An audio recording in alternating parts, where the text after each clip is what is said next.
Halo teman-teman, perkenalkan nama saya Dustin Leonardo Kristianto dari kelas M, jurusan IAB 2020. Perkenalkan, nama saya Darren Pratama dengan NIM 78200246.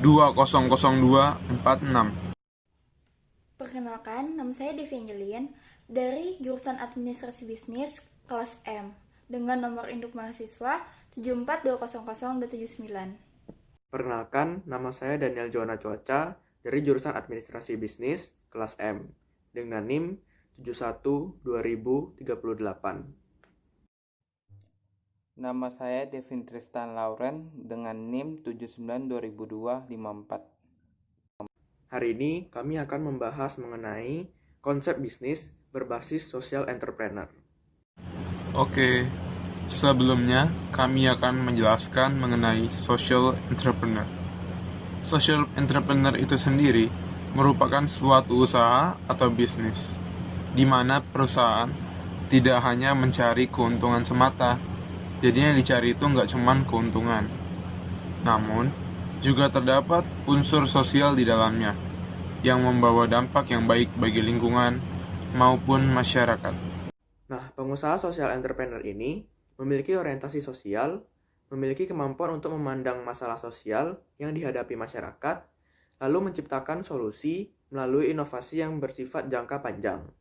Inovasi ini bisa mengubah struktur sosial masyarakat, baik di bidang kesejahteraan, pendidikan, sampai pada bidang kesehatan. Berbeda dengan organisasi nirlaba, dengan bersosial entrepreneur ini, seseorang bisa dengan mudah menciptakan keuntungan. Hal ini karena keuntungan yang didapat akan digunakan untuk mengembangkan dan juga memberdayakan masyarakat yang semakin dan terus berkembang. Social entrepreneur diukur keberhasilannya dari manfaat atau benefit yang dirasakan oleh masyarakat itu.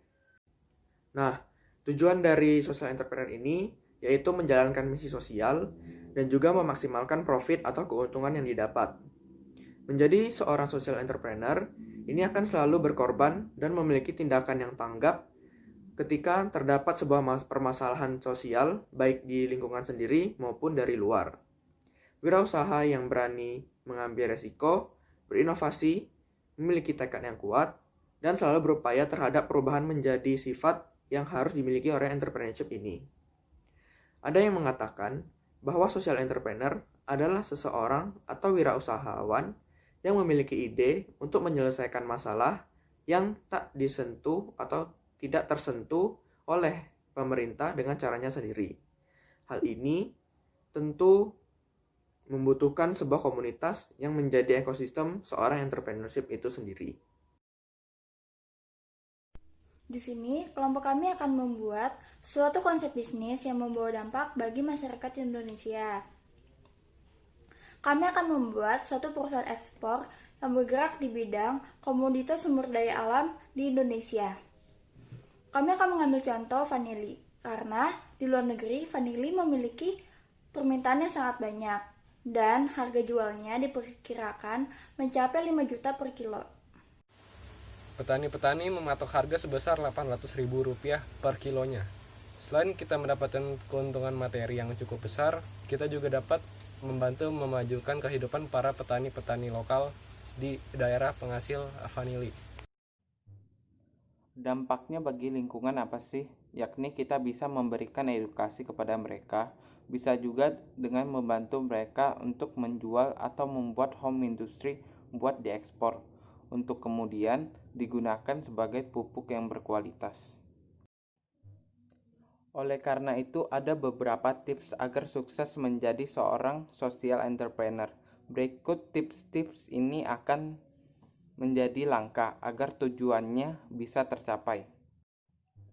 Yang pertama, harus intens. Sifat intens sebagai seorang social entrepreneur adalah selalu menerapkan rencana dan upaya untuk mencapai sebuah visi, yaitu mensejahterakan dan membangun lingkungan sosial yang lebih baik di masyarakat, dan membuat masyarakat sekitar semakin berkembang bersama tujuan yang telah dicapainya. Yang kedua itu tracking impact. Maksud dari tracking impact ini yaitu seorang wirausahawan diharuskan untuk memiliki sebuah komitmen dalam sebuah pengukuran dampak sosial yang lebih baik terlebih kepada seorang investor. Dampak sosial ini juga mengharuskan seorang wirausahawan untuk menjadi pemicu dan agen perubahannya. Meskipun tidak mudah, namun dengan komitmen yang berkelanjutan tentu akan terus menjadikan seseorang termotivasi.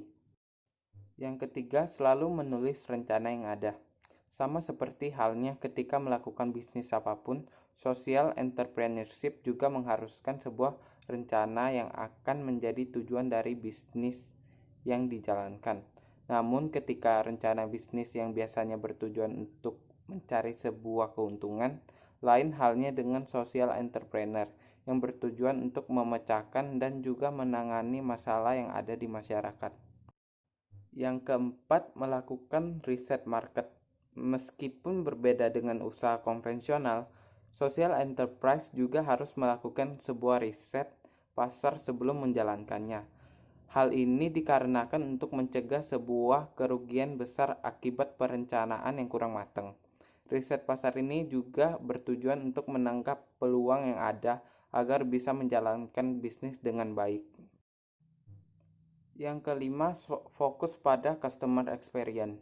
Menjadi social entrepreneurs pada dasarnya memiliki beberapa jenis pelanggan yang harus Anda penuhi kebutuhannya.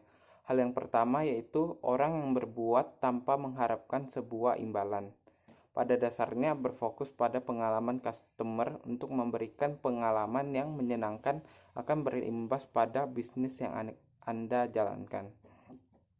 Customer akan selalu memberikan review terhadap suatu hal yang dianggap baik atau buruk. Ketika penilaian sudah baik, besar kemungkinan bisnis Anda berkembang ke arah yang lebih benar. Yang keenam, meningkatkan kepemimpinan dan manajemen keterampilan. Dalam sebuah tim antara kepemimpinan, manajemen, dan keterampilan memang menjadi satu kesatuan yang harus dikembangkan. Banyak yang gagal dalam sebuah manajemen, terutama dalam masalah waktu. Kurangnya pelatihan yang berimbas pada keterampilan juga menjadi salah satu alasan penyebab lain gagalnya usaha.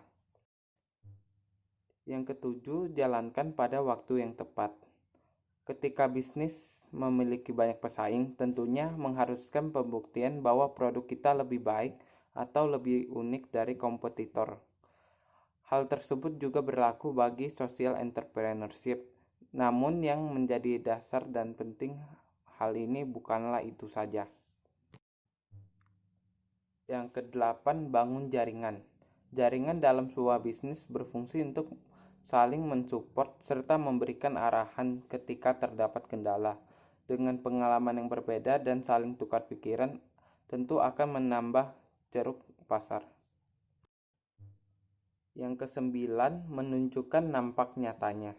Untuk menunjukkan hal ini, bisa dimulai dengan memberikan berita di sosial media, cetak, atau lainnya yang berisi penjelasan atau kegiatan apa saja yang telah kita lakukan dan berkemanfaatan dalam waktu jangka panjang. Hal ini menunjukkan kepada masyarakat supaya bisa terbuka dan juga termotivasi. Yang ke-10, menerima kritik dan saran. Adanya kritik dan saran ini bertujuan untuk menyempurnakan kualitas dari usaha yang tidak menutup kemungkinan memiliki banyak kekurangan. Ketika memiliki jadwal rutin untuk evaluasi, tentu bisnis akan lebih berkembang. Yang ke-11, lakukan pengelolaan keuangan dengan benar. Keuangan adalah darah dalam kehidupan bisnis. Anda tidak bisa menjalankan bisnis apapun tanpa keuangan yang sehat, termasuk jika Anda berencana menjadi social entrepreneur. Lakukan pencatatan setiap pengeluaran dan pemasukan dalam bisnis Anda dengan terperinci dalam pembukuan usaha Anda. Jadi kesimpulannya adalah menjadi social entrepreneurship ini memang terbilang tidak mudah ketika tidak memiliki ilmu dan keterampilan, juga kemampuan untuk memberdayakan masyarakat untuk menjadi lebih baik lagi. Dengan adanya beberapa tips sukses tersebut, bisa menjadi gambaran kita bagaimana langkah yang harus kita ambil. Semakin banyak ilmu pengetahuan dan pemahaman yang dimiliki, akan besar peluang kesuksesan yang akan diraih.